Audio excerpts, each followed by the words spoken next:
Hello, and welcome to Night Clerk Radio, episode 96. And as we close out 2023 on the main feed of episodes, we are in a complete act of originality talking about Christmas, holiday season.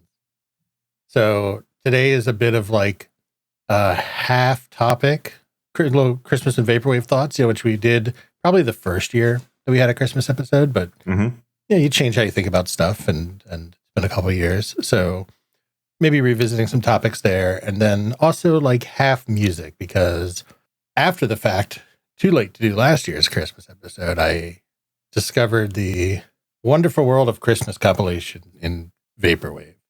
So I want to highlight those that I'm late to that party. I apologize to all involved, and we're going to talk about them today. So that's on the docket, Ross. Pretty exciting, huh? I know you love Christmas. Huge Christmas guy. I don't hate Christmas. I'm pretty, it's a thing. Yeah, at this point, I've gone from, loving it as a kid to hating it as a younger adult. And now I'm just like, it's a thing that happens and I just have to get through it. Part of it is also, I don't do as much Christmas shopping as I used to, probably. So that relieves the stress, and my family is not, pretty low key about it overall, so it's not a stressor as much as in previous years. So yeah, but it is a grotesque celebration of capitalist excess. So yay, got that going for it. Yeah, it does have that going for it. Yeah, I think we offhanded mentioned at the end of the last episode that it is the most Vaporwave holiday. It only makes sense to talk about it a lot. Yeah, that comfort and anxiety, that nostalgia and that like discomfort of like, oh God, all this shit that, capitalism's cranked up so high. It's so much more aggressive in the Christmas season. It's so in your face. You can't avoid it. Yeah, but I think even it all kind of comes back to getting you to buy stuff at the end. But even if you step away from like some consumerism lens and just look at Christmas, it is like a holiday forged entirely in like myth and nostalgia. Like this idea of so much media is about how this is what Christmas should be, right? So like, always make fun of, or not on the show, but in general, circle of friends make fun of like Hallmark Christmas movies, which are all the same. And this is what your Christmas is going to be. Is you're going to reconcile all your differences with everyone you've ever disagreed with. And you're going to have a big, beautiful tree in a colonial house in Connecticut or something. Gonna be big, great presents, and everything's just gonna be fine. Yeah, or some single woman is going to find love. Yeah, exactly. While reconciling with her family in a large colonial house in Connecticut, right? Like it's all kind of in the same cinematic universe, which I think like Jenny Nicholson did that, or something like the Hallmark cinematic universe. Yeah, of just everything, because it's all shot like in the same 5 locations and everything. And yeah, it's the same sort of like stable of soap opera actors and washed up TV stars and that kind of thing. And there's a really good collage of all these posters put together, and you can kind of just see the red and green and just like the structural and thematic similarities between all of these. It becomes this really interesting quilt of Christmas cheer, a very bland but horrifying image. Yeah, and it's an image of something that like doesn't exist and never existed. It's very hyper real. And then you get people who try to make that hyper reality. So I have family members, I know other people who try to have like those perfect family Christmases, and it doesn't exist. It doesn't happen. You can't do it because your life is not a scripted movie. And just that media relationship to Christmas. It's probably why they always talk about how nice. I just saw what you sent me, and I will put it in the show notes. Yeah, it is very good. This is for the 2019 crop of them. It's literally a man. There's 1, 2, 3, 4, 5, 5, 15 movies from Hallmark, all of them featuring a man and a woman holding each other. The man is always wearing a green like jacket or coat or cardigan, and the woman's always in a red jacket or dress. And like, holy shit, that's A Christmas Under the Stars, Christmas on My Mind, Holiday Hearts, our Christmas love song, Christmas in Rome. Like, it's haunting, but they got a formula and it fucking works. Oh, yeah. Yeah, the sign generating machine in overdrive around this time of year. Probably why, they always say, there's a lot of increased mental health issues and anxiety around this time of year. And probably because you're constantly reminded of this like reality that doesn't exist and that you'll never have. Right. I'm sure it doesn't help, along with lots of other stuff, but like you just get that pumped in your brain all the time, and it wears on you. Oh, sure. Well, it's also like family too, right? Because like Christmas is still one of the holidays that is strong enough that like there are like family rituals, right? For a lot of people, where like most holidays now are so, we're so alienated and so isolated that like we don't like go to the bother for some of these, holidays. But this is the one where we get together. It's about family and being together. And so we're all going to have a Christmas dinner together. And we're all going to do this. And we're all now so isolated and from each other. It creates a lot of stress, especially in a lot of dysfunctional families, which are probably most of them at this point. Yeah, who knows? It's tough. But I couldn't imagine. Even though as a kid, it never happened, but that like Christmas vacation, we're going to have 20 family members sleep at our house for a week or whatever. Like, ugh, what a nightmare. But as I was saying, though, that kind of relates to Vaporwave, which a lot of Vaporwave we always talk about. In addition to just being awesome music, it is generally connected to some version, knowingly or unknowingly, of a past that doesn't exist. Some Vaporwave producers are maybe aware of that and commenting on it. Some are people who want that to be the case, Yeah, everyone comes at their music from their own angle. If you actually do, like, I don't have bad memories of Christmas as a kid, but I sort of follow the same trajectory you do, where I just sort of, now it's just a thing I have to do. And I guess, especially like working, you do appreciate it as an opportunity where kind of everyone can be off, but it's like less so my family, more like that all my friends are off work too and stuff. Yeah. And that I'm off. Like that's really more the comfort side of the comfort and anxiety of Christmas. So I don't know, like it's just such a nostalgia soaked holiday. I think that's kind of my end point. And you see that in the media too. Like Christmas always like manufactures its own extra layers of nostalgia. It's like some things I feel like are the opposite of being memory hold. Right. We always say stuff gets memory hold, which is it's privileged in a way that other parts of culture aren't, So you look at, I don't know, what's like I guess it came up the other week, so it's on my mind, but like a Christmas movie I do not like is Christmas Story. Right. Yeah. But it's been like almost, it came out. I don't think anybody really cared about it when it came out, but it's been like reverse classicized by just it being on TNT or whatever for 24 hours every Christmas for like the past 20 years. Oh, I guess they still do that, huh? I think so. I don't know. I'll find out when I go with my parents. I don't know, but they probably do, right? I mean, why change that, right? But even that's like this ideal Christmas made in the 80s about like an ideal Christmas in the 40s. So it's like this endless cycle of like, oh, don't worry, things are chaotic and hectic now, but back then they were better. They were better. Something happened. Now they're not, but we can remember when they were better. And you do that now again. We're like, oh, Christmas was better in the 90s. Then something happened since then, and now it's not anymore. But we can still remember back when it was good. And you kind of, that endless cycle. Hell, sorry, while I'm rambling, even like Christmas ads are like notoriously reused, right? Eminem ran that fucking Santa's real ad. Or the Folgers incest commercial, Oh yeah, the Folgers incest commercial. That's another classic one. That's a great description. Sure. Yeah, if you don't know what we're talking about with that, look up Folgers incest commercial. I swear it's a thing. It's not. Yeah, you should just watch the commercial. I'm sure it'll be on YouTube. Yeah, one of those ones where people made it and it was made by a bunch of people who had no idea what they were looking at or how anything comes across. Yeah. Which is beautiful in its own way, really. But they just ran that forever. And you still see like the same Christmas commercials, which is funny because then they come up in the Eminem one is on my mind because it's in one of the compilations we're going to talk about. And I was like, oh, that is like both nostalgic seeing it as a kid, but also I'm pretty sure I saw it last year when I was 40. So you get into this issue where Christmas gets wrapped up in this like, I think it's the title of his next book, but Grafton Tanner kind of has this term foreverism, which is the way that like we just don't forget anything anymore. Yeah. Like we just keep everything around forever. So you never really have to move on. Or if you do, you can do it in like baby steps.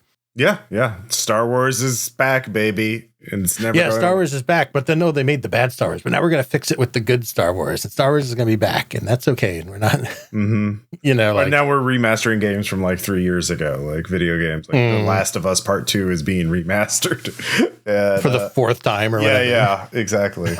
Foreverism is a really good way to look at it, because like Christmas, like I think the biggest story about like culture, from if you look at a broad historical perspective, is like from the 19th century, the 20th century to now, is like fragmentation. It's culture becoming increasingly fragmented and diversified, and in ways to the point where people could be, physical neighbors to each other, but still be living in entirely separate realities. Like the most extreme things are like, people like QAnon cultists and that kind of thing, where they just might as well be on Mars, right? But like Christmas is maybe the strongest cultural holdout to be a unified, something, a signifier to everyone. Everyone knows what Christmas is. Everyone knows what the signs and the symbols are. Everyone knows like what the expectations of Christmas are. And that's, something that you can't really say about much anything else. Obviously not religion, obviously not like knowledge of culture, like sports, obviously not anymore. And so Christmas is this one thing that we all know what it is, and it's a secular holiday at this point, especially think of like how Christmas is celebrated in Japan. And sure. So it's fascinating that it's so aggressive that maintaining this, because obviously it's in the interest of retail corporations and everything. But like, I think there's a lot of people that cling to Christmas because it's the one thing that parents can do to get to see their adult children. It's the one thing.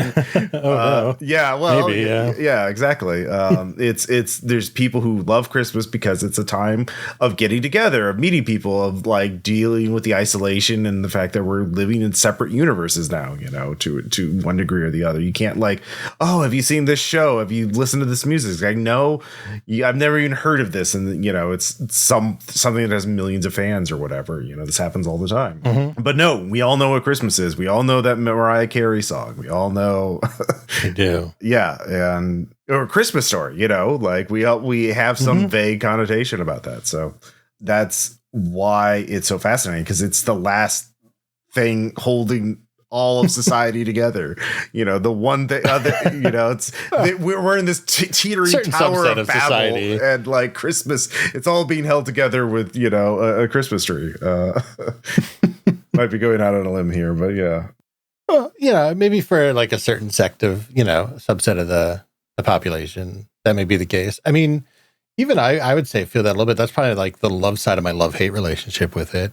That is kind of a rare form of cultural connectedness. It's fun, like for any holiday. So like on the, talk about it too much private, like on the Hot Takes Discord for Thanksgiving, and again, they did it for Halloween, and then for Christmas, they do like a stream, like a get together viewing, and watch like all the old Peanuts specials and the Garfield specials and all that stuff. And yeah, I mean, like I don't have a lot of nostalgia for that stuff, but I do appreciate like getting together with a group of people and doing something together. And if like that holiday is what it takes, then I guess it can stick around.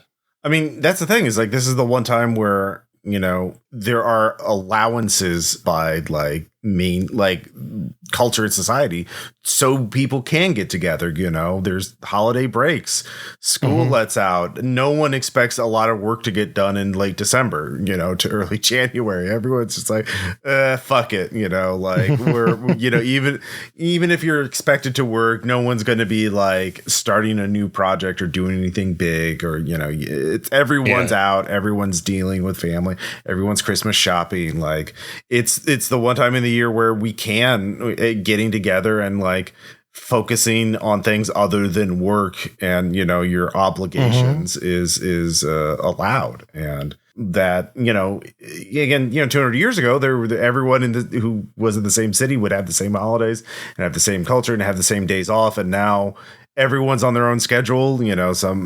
Everyone's again, it's again part of this fragmentation. And this is why it makes Christmas so special is that we don't get to do this. And so, yeah, give me my shitty Garfield Christmas specials. I'll take that over, not getting together with friends and having fun and reconnecting. The Christmas special is actually pretty fucked up. The Garfield Christmas special, if they end up watching that, it's not shitty. I'm going to stand up for the Christmas Garfield special. It's actually very sad. Aww. The Thanksgiving one is I'm hit or miss on. It's little Liz heavy and John Liz. Our relationship is always a weird one. Anyway. I mean, I'm here. Honestly, I don't want to be thought of as an enemy or someone a Garfield hater. I love Garfield.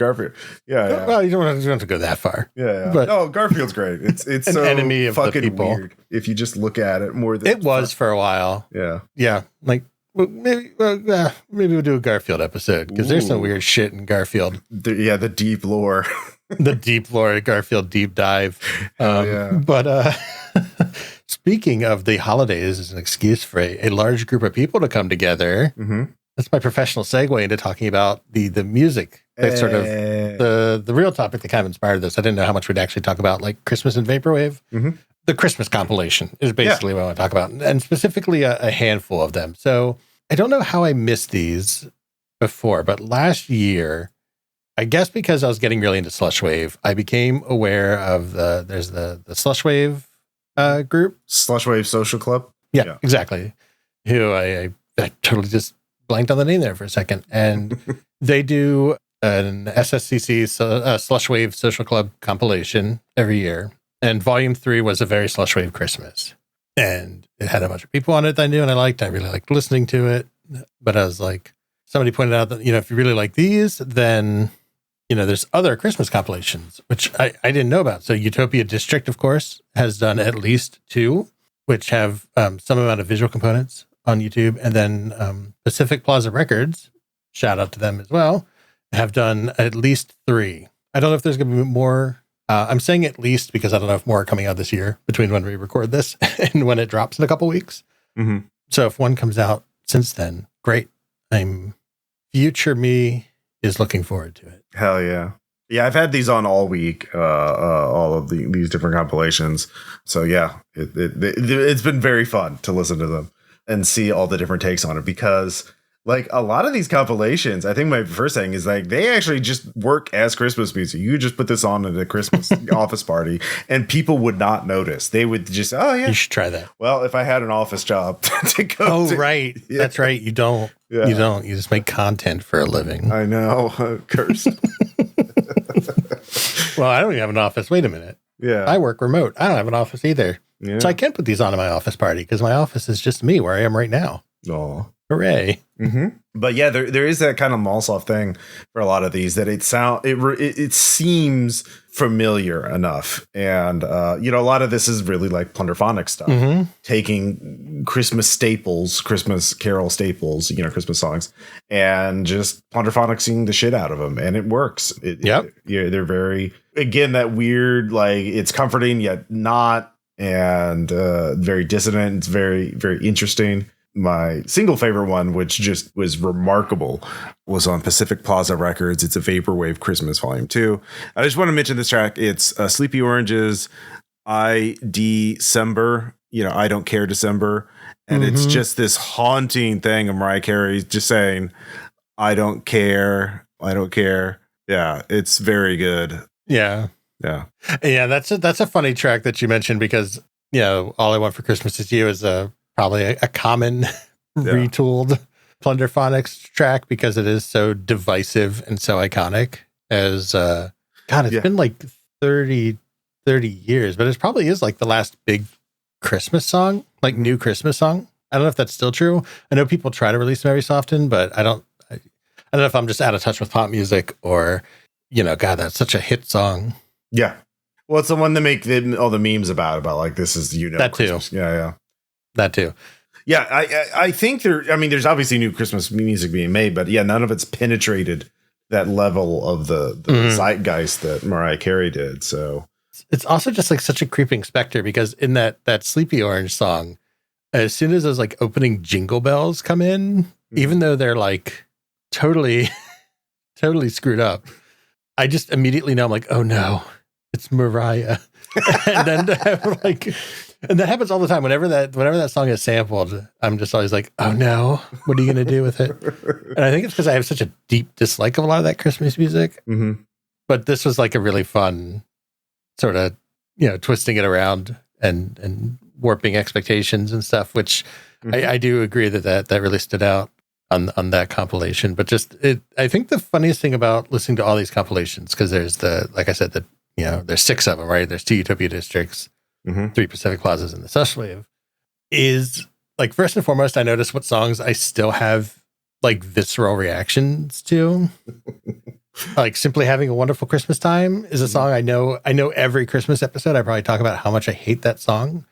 Just still true this year. I'm doing it right now again because time is a flat circle. And it's just one of those things that's just, if you worked any amount of retail during Christmas, just all that shit is just burned deep into like some little back nugget of your brain. And then whenever I hear that opening little piano sting, that little staccato boom comes in, I get like Manchurian candidated. Oh, God. And just like some sleeper awakes in me. Yeah, I'm just like, oh God, this fucking song. So, but I don't have that reaction for other stuff. But it's funny that even in like a highly plunderphonics environment, it still is like that little itch back there. I'm like, oh, no, thank you. No, thank you, Paul. Yeah. One thing that did surprise me was actually how many of these compilations had original songs, like not plunderphonics things. That too, yeah. Yeah, and it was very cool. I liked it quite a bit. I think like Data Girl had some, I believe. Yeah, she's on both the Utopia districts and the Pacific Plazas. Yeah. Big shout out to Groovy Kaiju for Kaiju Christmas. I just like that one. Of course, I like him. He used to be Groovy Godzilla, and of course, I obviously had to change his name. But yeah, it's again a lot of these tracks, original songs, original lyrics, and like very actually Christmassy. I can get behind this. But yeah, it's. Again, this kind of music that would be out of place and irritating to me any other time of year, but like, no, it's fine. I can jam to it. Yeah. Were there any other like standouts in terms of the original songs for you? I'd have to think because I wasn't always paying attention to which are original. That's the one problem is like, I kind of assume if I don't know it, that I'm just dumb and don't know the sample. Yeah, that's fair. Quite frankly. But tracks I really liked. I do want to talk about one whole album just to give a shout out in a second, but let me think about original tracks or just tracks in general. So on the first Utopia district, of course, shout out to Vacation Bible School. Really liked their track. On the Volume 1, the Very Vapor Christmas Special. So many good people on the Pacific Plaza. Like those were I think those were my favorite. I like the Utopia district one too, obviously, but like Pacific Plaza compilations were really well assembled, well chosen tracks. I agree. And I always have, they're kind of one of my record labels of like Geometrical Lullaby, where if they're releasing it, I have such an overlap in taste with the people involved. I'm probably going to like it. And consequently, like just, you see all these names that we've talked about in other contexts on the show. Same with Slushwave too, like Celadon Dream Suite, who we really liked off the Up and Comers. 2023 was on the Slushwave Social Club, Twin Pines Mall. All that stuff is really, really cool. It's the problem with the structure of this episode, or how I've planned to make this. It's like too much music to talk about. Oh yeah. So you just kind of like scattershot what's in my brain as I skim through like notes and track listings of like, oh yeah, I liked that track. I liked that track. Yeah. I always do like compilations because you do get so much variety in what gets produced, because everyone you get to really appreciate everyone's different stylistic approaches, and like when certain people do stand out to you, like you're like, wait a minute, is this a Vacation Bible School track? Like, oh yeah, it is, or like Wizard of Loneliness or something like that. But one thing I wanted to point out that sort of stands out among the 6 to me is the second Utopia District special, Utopia District Christmas Special Volume 2, Vaporwave Holiday Feature Film from 2022, it was last year, which is in their traditional style. It's like a whole visual album. So it's got like clips from commercials, from Weather Channel, from movies and shows, and all put together while still having like music and like visual components of that music, like Notorious Secret, who we've gotten into a lot recently, is on there and stuff. So it's that kind of stuff is really cool. Yeah, I mean, you're talking earlier about how we're not allowed to forget things anymore. Thank God people haven't forgotten like old commercials and have uploaded them to YouTube so people can, rework them, chop them up and edit them into these visual mix. Yeah, no, it was I would put that on at a Christmas party. Like I would just put this on a TV and just let it go. There are a couple commercials and weird things in it, obviously, but like, commercials for their own stuff, like not just like old commercials brought back, but like, I think maybe not for a family Christmas party. I don't know. Make Leland watch Utopia District. And I should clarify, is that there is a visual album or like a VHS component to the first Christmas one as well. I didn't want to highlight that only the second one did that. It's just, I sort of misspoke. Okay. There's VHS for both of them. I see. And in Utopia District style, they have it on their Bandcamp. Mm-hmm. So it is, of course, immediately sold out, as one might expect, unfortunately. Yeah. But it's probably $1,000 on Discogs. Possibly. It's the real money in Vaporwave is being a secondhand trader. Yeah. Yeah. But yeah, no, it's if you're in the Christmas mood like this, or just a Vaporwave mood. This is very pure Vaporwave. This is what Vaporwave is really about: is taking consumers' culture and remixing it to make something artistic. And that's what all of these are, and they're all really good. Like they're all a lot of interesting technique. Yeah, I didn't take detailed notes, but there are a lot of times like, oh, well, that's really cool. That's really neat. Mm-hmm. I can't remember the song, but there's one song with like lyrics that really like, oh yeah, this is very kind of Christmassy in a 21st century kind of way, So good stuff. Yeah, absolutely. I highly suggest. I'm going to put all the links, fill the show notes full of links of everything we're talking about and everything we watched and listened to, and see if it catches your fancy, see if you like it. I always repeat the same points whenever we do compilations, is that this type of hard work is so super important to the community. Like it's kind of fun because it's Christmas and you all get together and do Christmas stuff, but it is like an important curation of artists.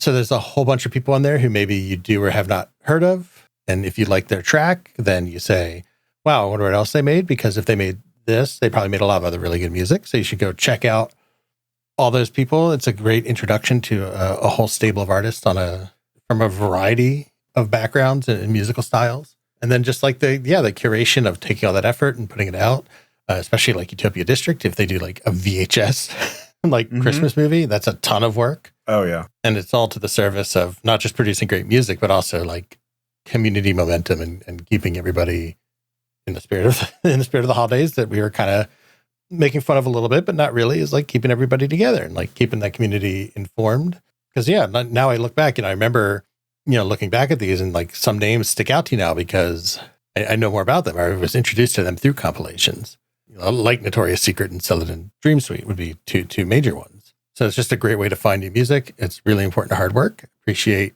everything all those communities do to put them together. And I hope they do it for many years to come.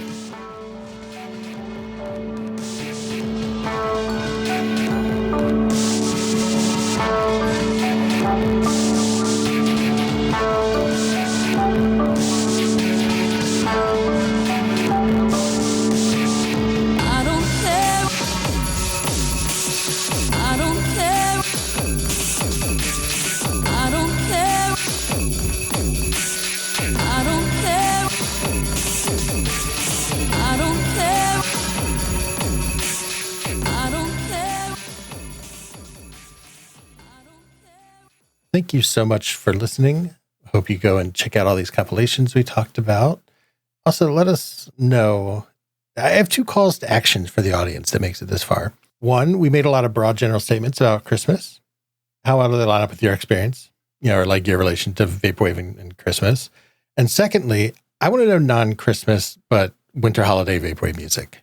Is there like Hanukkah Vaporwave or Kwanzaa or other holidays? Those are my 2 questions out to you, if you listen to this. And you have a lot of time to listen, because normally right now we'd announce our next episode, but we're actually taking July off to work on some other January, projects. Actually. Oh my God, Ross, that's spoilers. Sorry. Very calling out that very sabbatical. Ominous. Yeah, very 6 months from now. Yeah. See, this is why I need a month off, because I can't even keep my months straight anymore. Oh no. You're right. We are taking January off. So we're still going to do, if you're a patron, we're still going to do a bonus episode for January, but there'll be no main feed episodes. They'll be back the first Monday of February. I don't know what the topic's going to be. We're going to figure it out and record stuff, but just take some time to work on some other stuff and take the holidays off. Yeah. So, during that time, thank you so much for your support. It means a lot to us that we get to keep doing the show for yet another year. Yeah. I do all the social media shout outs. Yeah. It's the consumer holiday we just said. So yeah, consume our data, right? So you can find us Night Clerk Radio basically anywhere, the big one being Patreon, where we have a Discord and a community, and as I said, bonus episodes, but also Night Clerk Radio, Blue Sky, Twitter, Instagram, Facebook, most anywhere probably. MySpace. Yeah. Yeah, I remember the MySpace. Yeah. Who would be my 8 friends? These are big questions that I have a whole month off to ponder. Oh, right. Can't wait to hear the answers. All right. So thank you so much. Can't wait to hear from you again in February, and we'll talk to you then. Bye. Bye.